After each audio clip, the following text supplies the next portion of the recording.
Shalom jemaat yang terkasih di dalam Tuhan Yesus Kristus. Penuntun Saat Teduh Sinode Gereja Kristen Jakarta hari ini, Kamis 8 Desember 2022. Bagai bejana yang dibentuk, Yeremia 18 ayat yang keempat. Apabila bejana yang sedang dibuatnya dari tanah liat di tangannya itu rusak, maka tukang periuk itu mengerjakannya kembali menjadi bejana lain menurut apa yang baik pada pemandangannya. Ku mau seperti-Mu, Yesus, disempurnakan selalu dalam setiap jalanku, memuliakan nama-Mu.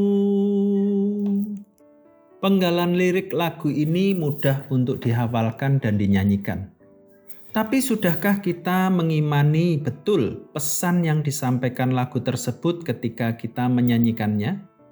Apakah kita mau sungguh-sungguh taat menyerahkan kehendak dan pikiran kita untuk dibentuk oleh Tuhan?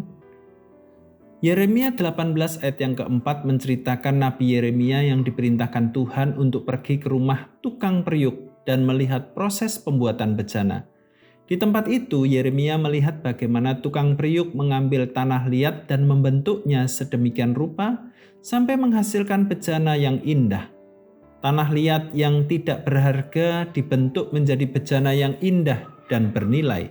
Ketika bentuk tanah liat tidak sesuai dengan keinginan si tukang periuk, ia mengulangi kembali proses pembentukan itu hingga terbentuklah bejana seperti yang dikehendakinya.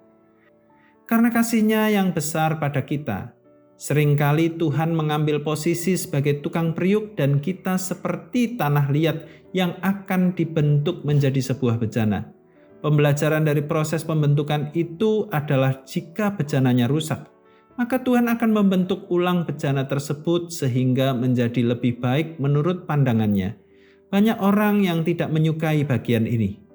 Namun yang perlu diperhatikan adalah kita harus belajar mencintai dan taat menjalani proses pembentukan dari Tuhan. Walaupun proses pembentukan itu terkadang tidak menyenangkan, percayalah ketika kita taat dalam proses pembentukan Allah, kita akan menjadi bejana yang indah di hadapannya. Seringkali kita tidak memahami proses pembentukan yang Tuhan kerjakan, namun kelak kita akan bersyukur karenanya. Selamat beraktivitas, Tuhan Yesus memberkati.